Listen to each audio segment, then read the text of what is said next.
তোমাকে এত চিন্তা করার প্রয়োজন নেই। বিয়ে তো আমরা দুজনে একসঙ্গে করেছি, তাই দায়িত্ব আমরা দুজনেই পালন করব। মানে আমি ঠিক বুঝলাম না। তুমি এত কেন চিন্তা করছো? আমি কোনো পার্ট টাইম জব করে নেব। কি এত ভাবছো?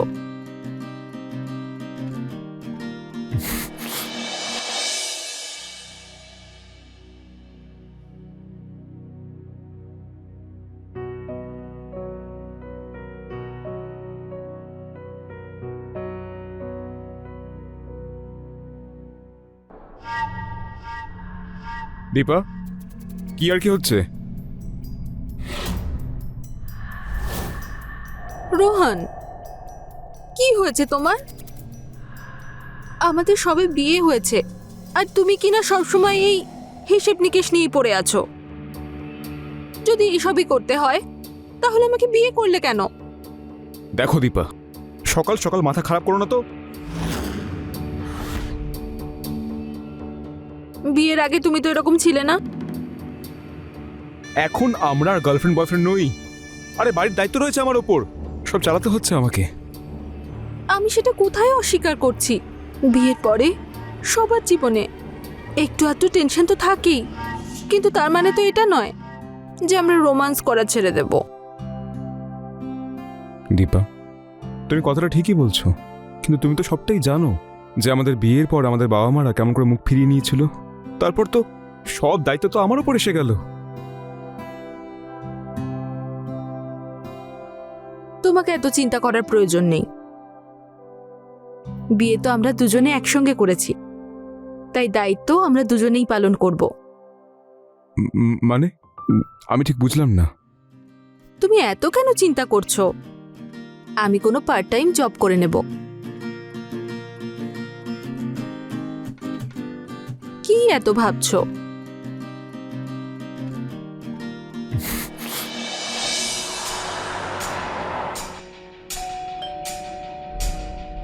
কে এলো আবার এই সময়?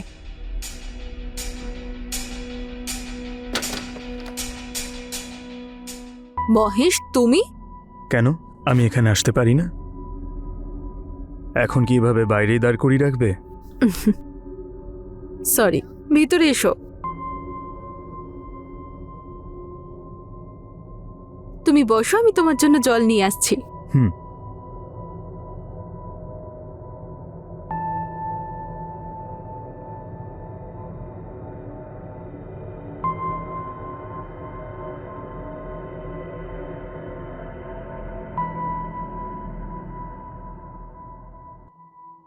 কোথায় হারিয়ে গেছো মহেশ?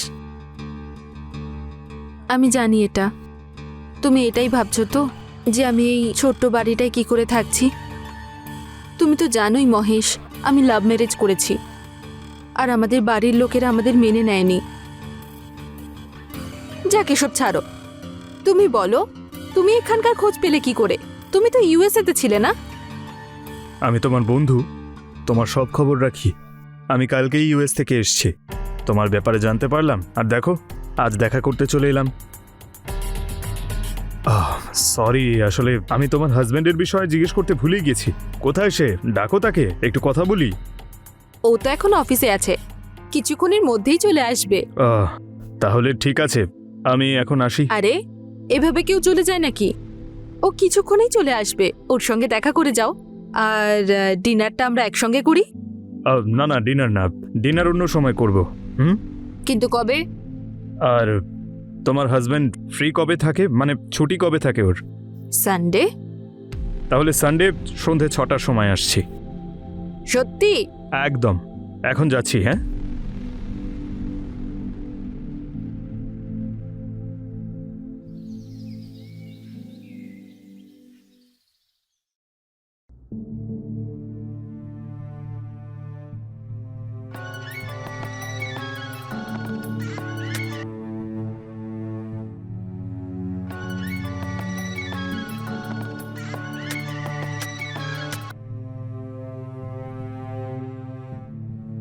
ফোন কেন তুলছে না? রোহন, তুমি ফোন ধরছো না কেন?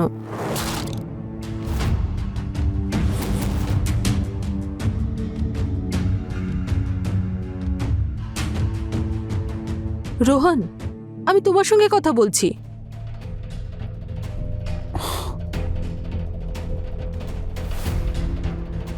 হ্যালো। কিরে, আমার ফোন তুলছিলিস না তুই? কি রে, তুই এই কটা টাকার জন্য বারবার ফোন করছিস কেন আমাকে? নিজের সীমা মনে রেখে কথা বল। তোর বড্ড চর্বি হয়েছে তাই না? হ্যাঁ, দেখ, তোর যা করার তুই করতে পারিস। আমার হাতে যখন টাকা আসবে তখনই আমি তোকে দেব। একটা কথা মনে রাখবি, আমি না আরো অনেক পদ্ধতি জানি। কি, তুই আমাকে হুমকি দিচ্ছিস? এখন তো সবে হুমকি দিচ্ছি, আর যদি আমার টাকাটা ফেরত না দিস তাহলে বাড়িতে ঢুকে পেদাবো তোকে, বুঝেছিস?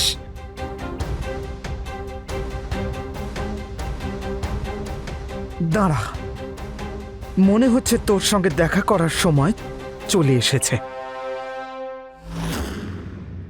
কি ফোন করেছিল? কি হচ্ছে এসব?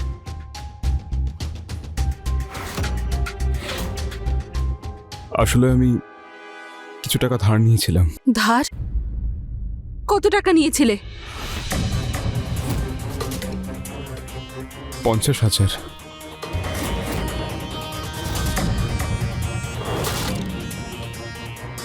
50,000?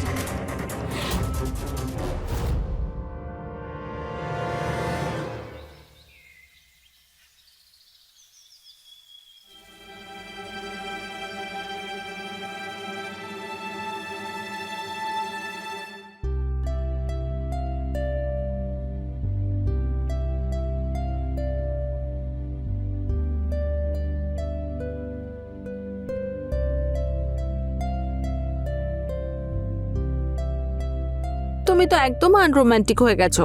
আরে আমার সোনা, যার মাথায় এতগুলো টেনশন ঘুরছে সে আবার রোমান্টিক কি করে হতে পারে? তোমাকে রোমান্টিক করে দেওয়ার আমার কাছে একটা ওষুধ আছে। মানে, আমি ঠিক বুঝলাম না। মানে হলো যে আমি তোমার অ্যাকাউন্টে 50,000 টাকা পাঠিয়ে দিয়েছি। 50,000? হুম। কিন্তু এত টাকা তুমি পেলে কোত্থেকে? ওই যে আমার ফ্রেন্ড ছিল না, মহেশ, ও দিয়েছে। ও মানে ওই যে ইউএসএ থাকে? হুম, ও ফিরে এসেছে। আর ইউএসএ যাওয়ার আগে আমি ওকে অনেক সাহায্য করেছিলাম, তাই থ্যাংক গড, একদম ঠিক সময় এসেছে ও। এবার দেখো, ওই মদনের মুখে না ওর টাকা ছুঁড়ে মারবো। মাথায় পুরো চেপে বসেছিল ও। ওর সব টাকা আমি আজকেই শোধ করব। আচ্ছা শোনো না, আমি মহেশকে এই সানডেতে ডিনারে ডেকেছি। আরে বাহ, এ তো খুব ভালো খবর। আচ্ছা শোনো, আমি এখন একটু কাজে বেরোচ্ছি, বুঝলে?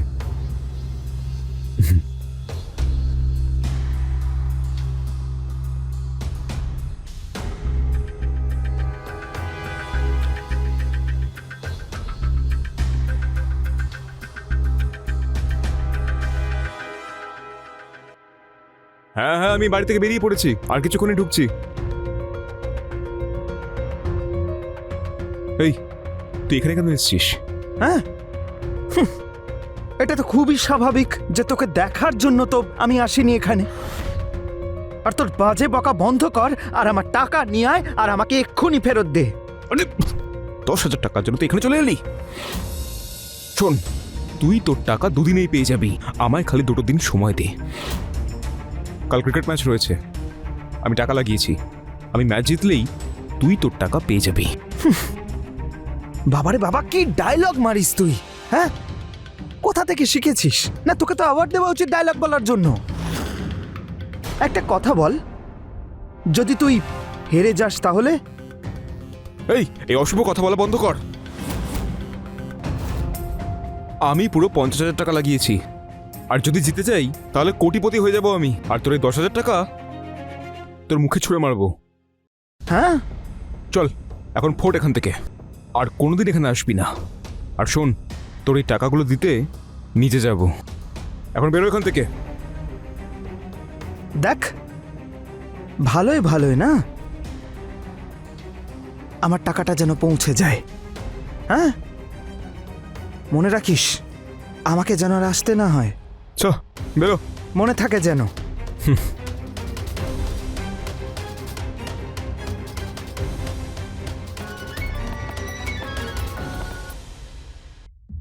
হ্যাঁ আসছি। মিথ্যে। একটা মিথ্যেকে ঢাকার জন্য 10টা মিথ্যে, আর 10টা মিথ্যেকে ঢাকার জন্য 100টা মিথ্যে। এইভাবে চলতে চলতে মানুষ যে কখন মিথ্যের চোরাবালিতে ফেঁসে যায় সে নিজেও বুঝতে পারে না, আরও পুরোপুরি ফেঁসে যায়। আর যখনও এটা বুঝতে পারে ততক্ষণে অনেক দেরি হয়ে যায়। সরল দীপা তো নিজের স্বামীর মিথ্যেকে বিশ্বাস করে ওকে 50,000 টাকা তো দিয়ে দিল, কিন্তু ওর তো এটা ধারণাই ছিল না যে ওর স্বামী মিথ্যে কথা বলে ওরই পেছনে সেই টাকা দিয়েই জুয়া খেলতো। নেশাও কি অদ্ভুত জিনিস! বড় বড় স্বপ্ন দেখিয়ে আস্তে আস্তে মানুষের সব কিছু কেড়ে নিয়ে তাকে ভিখারি বানিয়ে দেয়।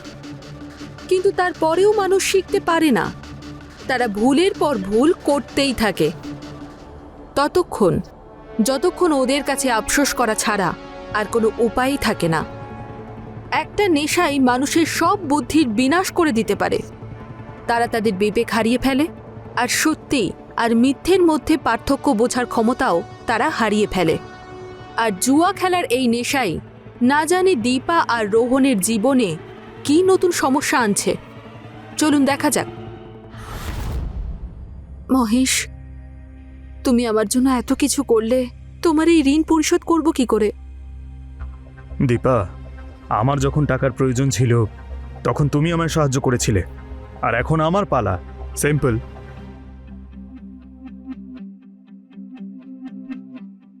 আমি তোমাকে কত ভালোবাসতাম দীপা, এইসব কিছু আমি তোমার জন্যই তো করছি। কিন্তু তুমি আমার ভালোবাসা না আগে বুঝতে পেরেছ, আর না এখন পারবে। কে হতে পারে?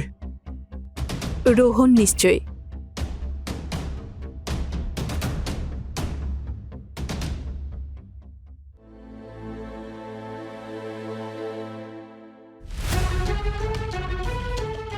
দীপা, রোহন, তুমি মদ খেয়ে এসেছো? সব শেষ হয়ে গেল দীপা। আমি নিঃস্ব হয়ে গেলাম দীপা। রোহন, নিজেকে সামলাও। তুমি কি হয়েছে বলো আমাকে। দীপা, তুমি যে টাকাগুলো আমায় দিয়েছিলে, আমি জুয়ায় হেরে গেছি। সব শেষ হয়ে গেল দীপা। আমি নিঃস্ব হয়ে গেলাম দীপা। কি?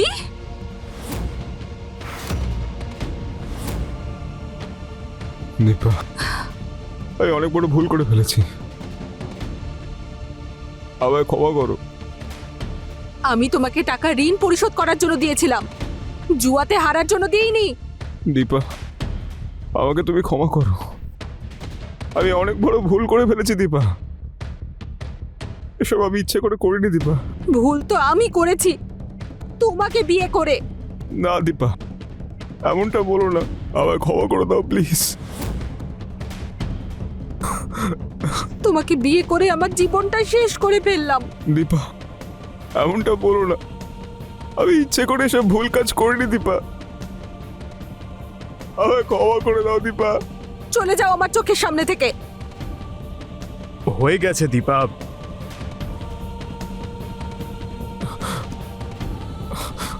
তুমি তুমি তুমি তুমি কে?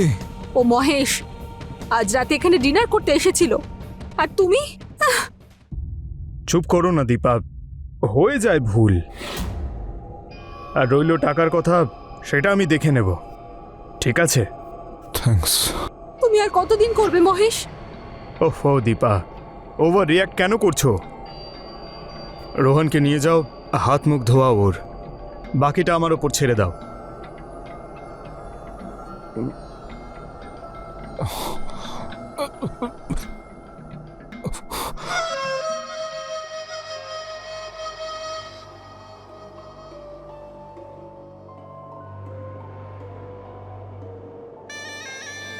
মনে হচ্ছে ও বেশি নেশা করে ফেলেছে, তুমি ওর খেয়াল রেখো।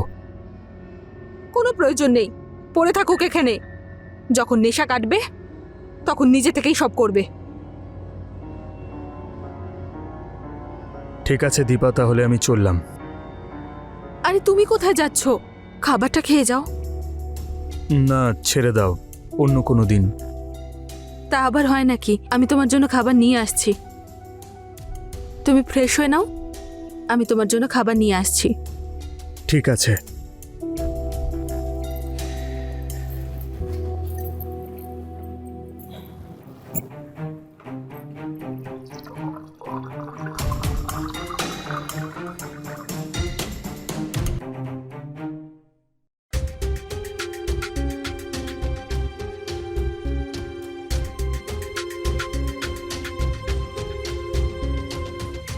রোহন, ওঠো রোহন। রোহন উঠে পড়ো। হায় কি সুন্দরী! কে তুমি? ছাড়ো আমাকে। কে তুমি? কে? এই কথাটা মানে তোমার হাজবেন্ড তোমাকে বলেনি? আমি বলছি আমার সোনা, তোমার স্বামী তোমাকে জুয়ায় হেরে গেছে আমার কাছে, আর তুমি আজ থেকে না না না না না, বরং এখন থেকে শুধুমাত্র আমার। ছাড়ো আমাকে। কার তুমি? আমার প্রপার্টি তুমি, বুঝেছো? ছাড়ো। আরে আরে রোহন, রোহন, রোহন। আরে তুমি মানে আমার কথা বিশ্বাস করছো না? তোমার এই জুয়ারি স্বামী তোমাকে আর কি বলবে? এসো এসো, আমি তোমাকে খাওয়ার জন্য ধরেছি জান, দূরে যাওয়ার জন্য নয়। ছাড়ো আমাকে। আর একটা কথা শুনে রাখো, আমার ভালো করে মন দিয়ে শোনো। এই যে তোমার স্বামী, ওকে আমি ড্রিঙ্কসের মধ্যে ঘুমের ওষুধ মিশিয়ে খাইয়ে দিয়েছি। এখনো ঘুম থেকে আর সকালের আগে উঠবেই না। আর আমার সোনা, ব্যাস আমি আর তুমি সকাল পর্যন্ত শুধু মজা করব। ছাড়ো আমাকে। আরে ছেড়ে দেওয়ার জন্য এত পরিশ্রম করেছি নাকি আমি? ছাড়ো আমাকে। নরম নরম তোমার গাল, আয় হায় কি সুন্দরী! ছাড়ো। আজকে ভালোবাসবো আর রোম্যান্স করবো জান। ছাড়। আরে তুই কে রে বে? আমি তোকে জিজ্ঞেস করছি তুই দেখাচ্ছি কে? তোকে মজা। ওঠো রোহন, রোহন।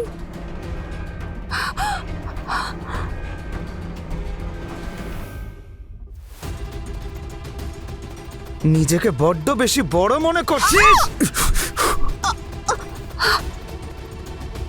এই! তোকে এই দীপা,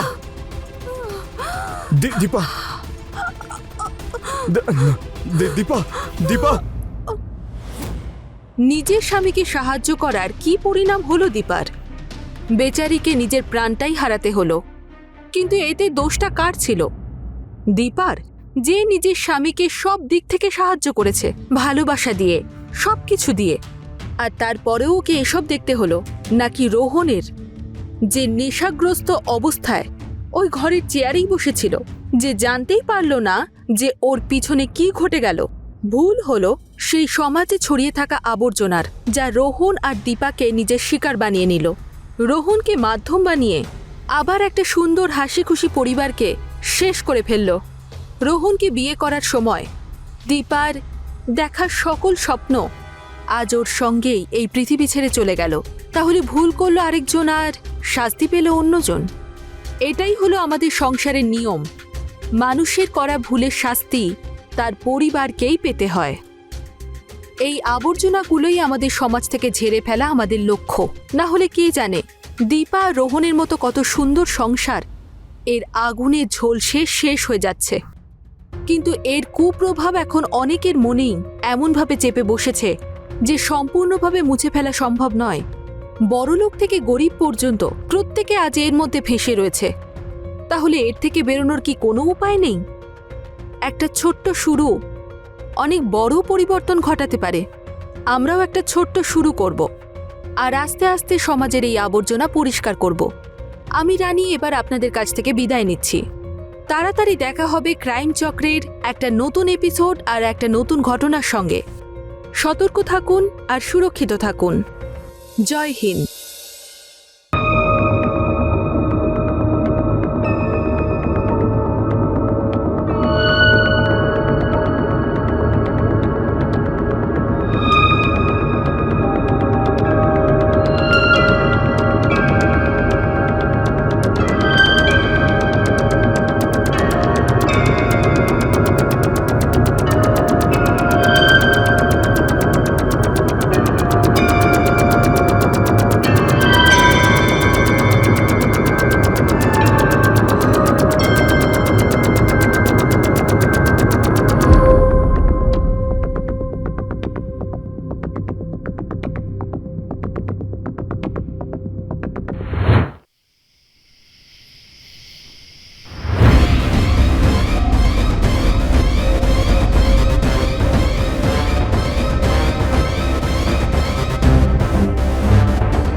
জোসেফ, জোসেফ ওঠো না।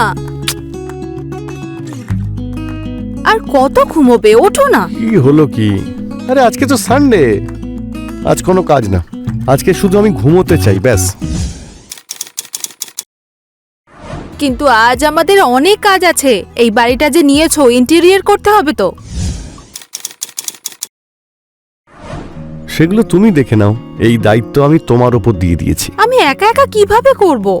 জাস্ট থিঙ্ক, যদি তোমার ইনপুট থাকে তাহলে তো কাজটা ভালো হবে। আমার ইনপুট কালকে পাবে, okay? This is not done. হ্যাঁ, আমি তোমার সঙ্গে কথা বলবো না। ভালো তো, অন্তত কিছুদিন শান্তি পাবো। আরে আরে আমি মজা করছিলাম। নিজের বউয়ের সঙ্গে মজা করব নাকি অন্য কারো বউয়ের সঙ্গে করব? হ্যাঁ, আমি তোমার সঙ্গে কথা বলবো না। এতেও তুমি রেগে গেলে? বেচারা তোমার হাজবেন্ড তো অল টাইম কাজ করে, ও একটু রেস্টও নেবে না? এটা কিন্তু ঠিক করছো না। God is watching. ঠিক আছে, তুমি রেস্ট করো, কিন্তু ইভিনিং এ তোমাকে আমার সঙ্গে ইন্টেরিয়র সেট করতেই হবে। ঠিক আছে, কিন্তু এখন আমি আর ঘুমোতে চাই না। কেন? এখন আর ঘুমাবে না? এখন শুধু তোমাকে ভালোবাসবো। আচ্ছা, এসবের জন্য তো অনেক সময় আছে। এখন ঘুম পাচ্ছে না? তুমি এত সুন্দরী, আমার ঘুম আসবে কি করে? নমস্কার, আমি হলাম কাঞ্চন অবস্থি। আরও একবার আপনাদের স্বাগত জানাচ্ছি এই ক্রাইম চক্রের একটা নতুন এপিসোডে, একটা নতুন কাহিনী নিয়ে। জোসেফ আর রিটা একটা হ্যাপিলি ম্যারিড কাপল। ওদের অনেক দিন হয়েছে বিয়ে হয়েছে। একটা ছোট্ট শহরে জোসেফ একটা কার রেন্টালের বিজনেস করত। ওর কাছে কিছু গাড়ি ছিল, যার মধ্যে একটা গাড়ি ও নিজেই ড্রাইভ করত। জোসেফ খুব মন দিয়ে পরিশ্রম করত। আর জোসেফ রিটা একটা নতুন বাড়ি কিনেছিল, যেটার ইন্টেরিয়রের কাজ ওরা করাচ্ছিল। কিন্তু কেউ ছিল যে ওদের ওপর নজর রাখছিল, যে লুকিয়ে লুকিয়ে ওদের দেখত। যেমন আমরা দেখতে পেলাম যে একটা বোরখা পরে কেউ বড় একটা ব্যাগে করে কিছু নিয়ে যাচ্ছে। আসলে এই ব্যাগের মধ্যে কি ছিল? আসলে কি হয়েছিল? এটা কি কোনো অপরাধের সতর্কবাণী ছিল? কিন্তু আসলে কার সঙ্গে হয়েছিল এই অপরাধ? আসুন দেখে নিই পরের কাহিনী।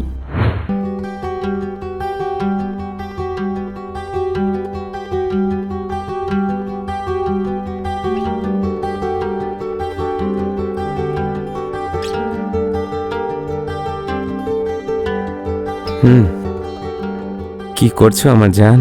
তোমার খাওয়ার প্রস্তুতি। আচ্ছা, মাঝে মাঝে আমার মনে হয় যে ভগবান আমার প্রতি কতটা সদয়, তাই না? ভালোবাসার মতো এত সুন্দরী একটা বউ পেয়েছি, আর সে এত ভালো খাবারও বানায় আর আমার খেয়াল রাখে। আসলে কি বলতো, আমি তোমাকে ভীষণ ভালোবাসি, আর আমি চাই আমি তোমাকে পৃথিবীর সব খুশি এনে দেব। তোমার উপর যেন কোনো দুঃখের ছায়া না পড়ে। তুমি যে এই কথা বলো না, সোজা আমার বুকে এসে লাগে। একদিন এভাবে আমার হার্ট অ্যাটাক না হয়ে যায়। এরকম বলো না, আমার ভয় করে। আর মরুক তোমার শত্রুরা, আমার আয়ু যেন তোমার লেগে যায়। আমি তোমার আয়ু নিয়ে কি করব? একা একা আমি বাঁচতে পারবো নাকি? বাঁচতে হলে তোমার সঙ্গেই বাঁচতে চাই। তবে এটা তুমি ঠিকই বলেছ। চলো, আমি আমার আয়ুটা ফেরত নিয়ে নিচ্ছি। তাহলে নিয়ে নাও না। চলো যাই। কোথায়? ঘরে। ধ্যাৎ। কেন? আরে তুমিও না। আরে কি শোনো, অসুবিধে? আমাকে রান্না করতে হবে, অনেক কাজ আরে আছে। খাবার বানাতে আমি হেল্প করে আরে! দেবো, চলো না। আদিল, আদিল, আদিল, আদিল, আদিল।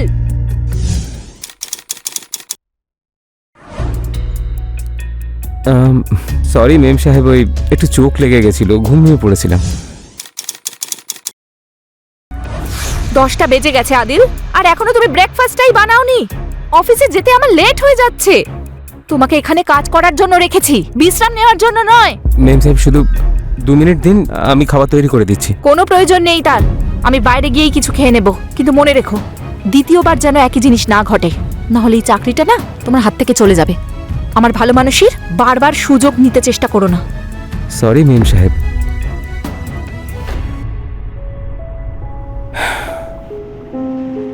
কি যে করো ভগবান, একটা প্রেম হলো তাও মেম সাহেবের সঙ্গে। এ কেমন ভাগ্য বলো তো। ও কোনোদিন আমার সঙ্গে ভালোভাবে কথাটাও বলবে কি? মনে হচ্ছে এমনিই জীবন নিয়ে নেবে আমার। হ্যাঁ।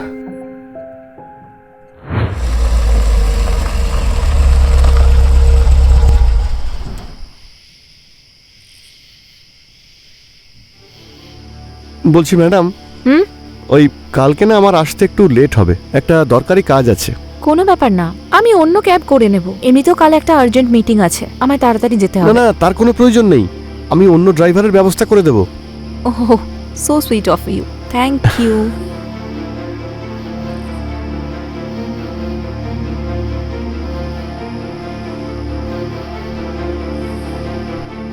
ছাড়ো ছাড়ো, এটা তুমি কি করছো? What the- আর যদি এরকম কিছু করো তাহলে প্রাণে মেরে ফেলবো কিন্তু। ম্যাডাম কি হয়েছে, আপনি ঠিক আছেন? কিছু না। আপনি এখানে কেন? ওই আপনার মোবাইলটা গাড়িতে ফেলে গেছিলেন, তাই দিতে এলাম। Thank you.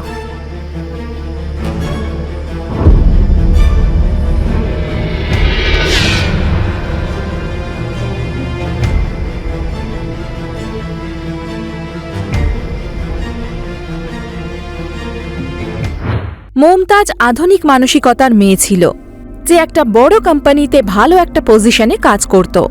ও বাড়ির কাজকর্ম আর দেখাশোনার জন্য আদিল নামের একটি ছেলেকে নিজের বাড়িতে রেখে দিয়েছিল।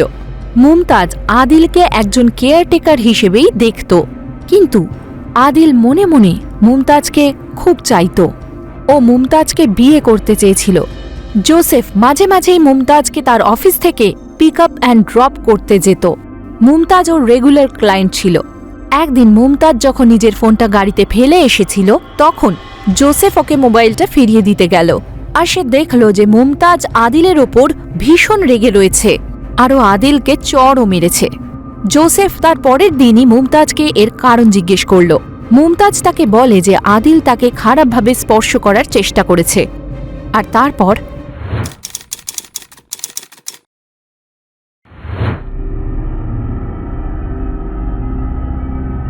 কি হয়েছে? একটা সুটকেসে মহিলা ডেড বডি পাওয়া গেছে, বডিকে পোস্টমর্টমের জন্য পাঠিয়ে দিয়েছি। এই বডিটা চেনা গেছে?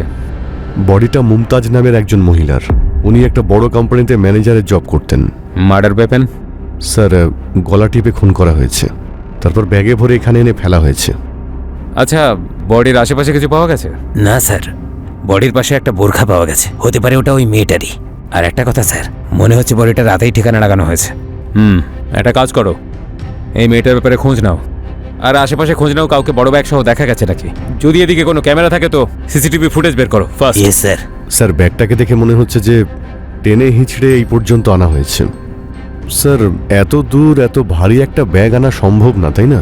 এটা হতে পারে কিছু দূর পর্যন্ত গাড়িতে আনা হয়েছে, তারপর টানা হয়েছে।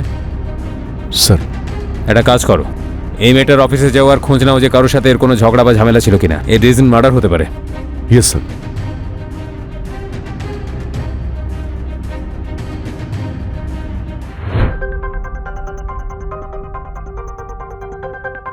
কি হয়েছে? স্যার, এটাই হলো মুমতাজের বাড়ি, লক করা। এই আশেপাশে দেখো কোনো সিসিটিভি ক্যামেরা আছে নাকি। দরজা ভাঙো। স্যার।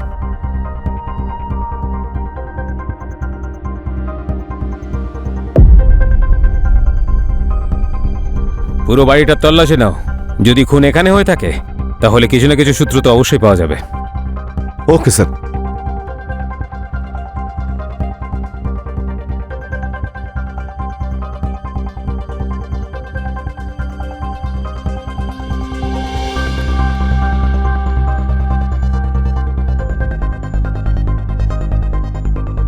স্যার, এই দেখুন স্যার, একজন পুরুষের শার্ট, মানে এখানে আরো একজন থাকতেন। খোঁজ নাও কার জামা ওটা। ঠিক আছে স্যার।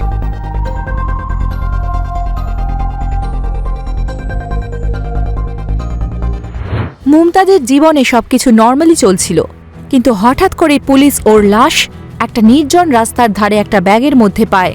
কিন্তু মুমতাজকে আসলে খুন কে করেছে ওই বোরখা পরে কোনো পুরুষ ছিল নাকি মহিলা? আর আদিলই বা কোথায়?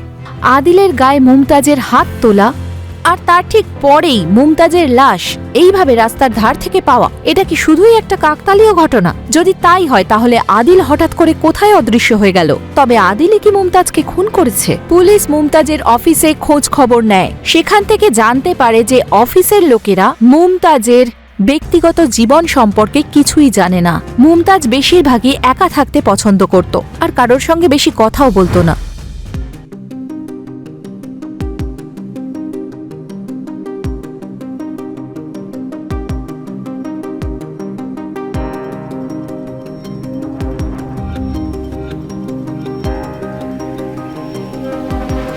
আরে তাড়াতাড়ি ফিরে এসেছো। আর কিছুদিন ধরেই দেখছি বেশ তাড়াতাড়ি ফিরে আসছো তো তুমি। আরে যে ম্যাডামকে আমি ড্রপ করতে যাই না, ওনার ফোনটা অফ আসছে। ওনার বাড়ি গিয়ে দেখলাম যে তালা দেওয়া রয়েছে, জানি না কোথায় গেলেন। তাই জন্য আজকে আমার পুরো ছুটি, আর বাকি কাজগুলো তো ড্রাইভারই করে নেয়। বাহ, তাহলে চলো আমার সঙ্গে হাতে হাতে কাজ করো। ছুটি পেয়েছি মানে তোমাকে শুধু আজকে ভালোবাসবো। আচ্ছা শোনো না, কয়েকদিনের জন্য চলো না বাইরে ঘুরে আসি। কোথায় যাবে? আমাদের হানিমুনে আমরা যেখানে গিয়েছিলাম সেখানে। হ্যাপি? ইয়েস। সরি, আরে আসলে দরজা খোলা ছিল তাই আমরা ঢুকে পড়েছি। আপনার নাম জোসেফ? হ্যাঁ স্যার, আমি জোসেফ। আপনারা আসুন, বসুন। কি হয়েছে স্যার, কি জন্য এসেছেন? জোসেফ বাবু, মুমতাজের মার্ডার হয়ে গেছে, সেই ব্যাপারে আপনার সঙ্গে কথা বলতে এসেছি। কিন্তু কি করে মুমতাজ ম্যাডামের মার্ডার হলো? আমি তো ওনার বাড়িতে গিয়েছিলাম, বাড়িটা তালা দেওয়া আর ফোনটাও তো অফ। হ্যাঁ, ওনার ডেড বডি আমরা ডিকিতে পেয়েছি। আপনি কি কাউকে সন্দেহ করেন বা এরকম কোনো কথা জানেন যার সঙ্গে মুমতাজ দেবীর মার্ডারের সম্পর্ক আছে? স্যার ওই আদিল। আদিল? আদিল কি ওর বয়ফ্রেন্ড ছিল নাকি? না, বয়ফ্রেন্ড না। আদিল মুমতাজ ম্যাডামের কেয়ারটেকার ছিল, ওনার বাড়িতেই থাকতো আর ওনাকে দেখাশুনো করতো। ওখানে তো কেউ ছিল না। স্যার আমার মনে হচ্ছে ওই যে শার্টটা দেখলাম না, ওটাই আদিলের হবে। এই আদিলের ওপর সন্দেহের কারণ? স্যার ওই একদিন মুমতাজ ম্যাডামের মোবাইল আমার গাড়িতে ফেলে গেছিলেন, তাই আমি ওটা ফেরত দেওয়ার জন্য ওনার বাড়িতে যাই। তখন আদিল আর মুমতাজ ম্যাডামের ঝামেলা হচ্ছিল, আর মুমতাজ ম্যাডাম ওকে একটা চড়ও মেরেছিলেন। কেন? হ্যাঁ, ওই পরের দিন আমি জিজ্ঞেস করাতে ম্যাডাম বললেন যে আদিল ওনাকে ভালোবাসে আর ওনাকে ম্যাডামকে বিয়ের জন্য প্রস্তাবও দিয়েছে। আচ্ছা, আদিলের নাম্বার পাওয়া যেতে পারে কি? হ্যাঁ হ্যাঁ স্যার, আমি দিচ্ছি। আচ্ছা, এই আদিলের নাম্বারটা ট্রেসিংয়ে পাঠিয়ে দাও। Sir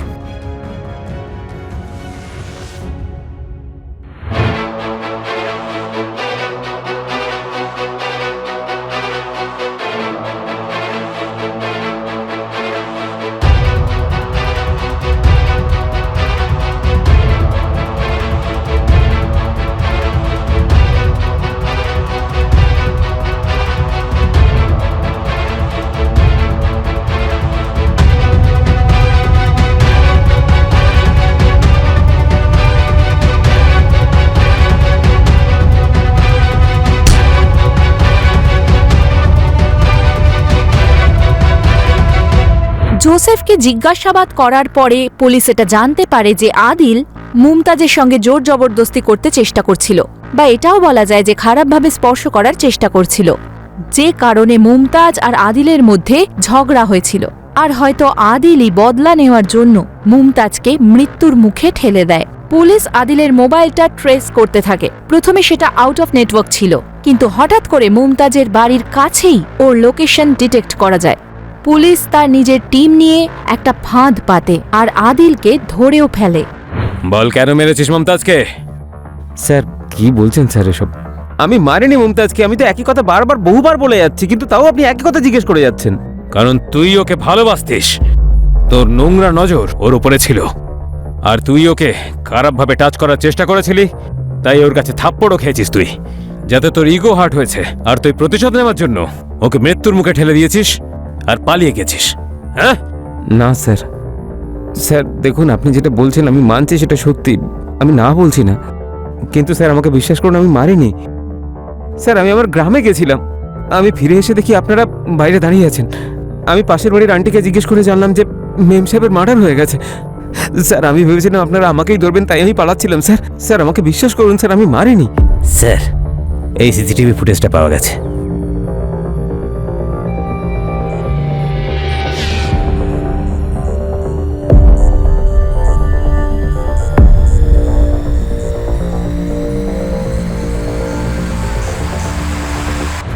Rita, getting late. কি করছো তুমি? আসছি তো তাড়াতাড়ি করো। আসছি তো বাবা। কি সুন্দর লাগছে তোমায়। চলো লেটস গো। এই যে জোসেফ বাবু, মার্ডার করে পালাচ্ছেন কোথায়? স্যার আমি কাউকে মার্ডার করিনি স্যার। স্যার আমরা তো ছুটি কাটাতে যাচ্ছি, ও কেন কাউকে মার্ডার করবে? সেটা তো জোসেফ বাবুই বলতে পারবেন। স্যার আমি কাউকে মার্ডার করতেই পারি না স্যার। ডেড বডিকে ব্যাগের মধ্যে রেখে টেনে নিয়ে যাওয়ার যে সিসিটিভি ফুটেজ আমরা পেয়েছি, তাতে যে ঘড়িটা দেখা গেছে সেটা আপনার। আর মার্ডার স্পটের পাশে যে পেট্রোল পাম্প আছে, মার্ডারের ঠিক পরেই আপনি ওখান থেকে পেট্রোল ভরিয়েছেন। আরও প্রমাণ আমরা ঠিক খুঁজে নেব। আপনার জন্য ভালো হবে যদি নিজের দোষটা স্বীকার করে নেন, না হলে আপনাকে বেধড়ক মারধর করে আমাদের সত্যিটা বের করতে হবে। বলুন। স্যার আমি মুমতাজ ম্যাডামকে ওনার অফিসে ছাড়তে আর নিয়ে আসতে যেতাম। আমরা একে অপরকে ভালোবাসতে শুরু করেছিলাম, কিন্তু মুমতাজ আমি বিবাহিত সেটা জানতে পেরে গেছিল।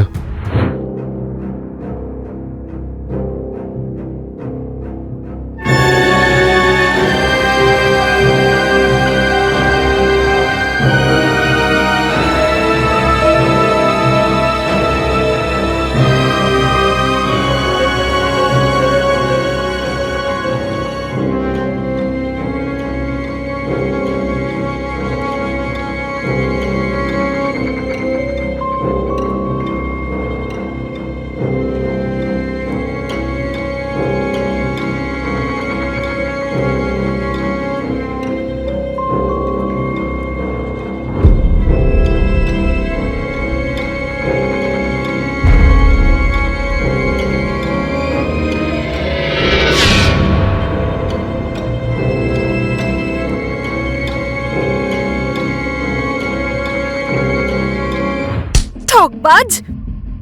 আমি তোমাকে স্বামী মনে করে নিজের মাথায় তুলে রাখতাম, আর আমার পিছনে তুমি এই সব করছিলে। দাঁড়ান রিটা দেবী, প্লিজ ছাড়ুন একে, প্লিজ। স্যার মুমতাজ আমাকে হুমকি দিয়েছিল যে ও রিতাকে সব বলে দেবে আর আমার জীবন শেষ করে দেবে। আমি অনেক বোঝানোর পরেও বুঝতে চাইনি স্যার। তো আমার খুব রাগ হয়েছিল, আর রাগের মাথায় আমি কি করব বুঝতে পারিনি। আর গলা টিপে তুই ওকে মেরে ফেললি। স্যার আমি মুমতাজকে মারতে চাইনি স্যার। আমি তো ভুল করে, জানি না। এবার বুঝতে পারবি, এবার বাকি জীবনটা জেলে কাটাবি। অ্যারেস্ট করো ওকে। স্যার চল স্যার, চল স্যার।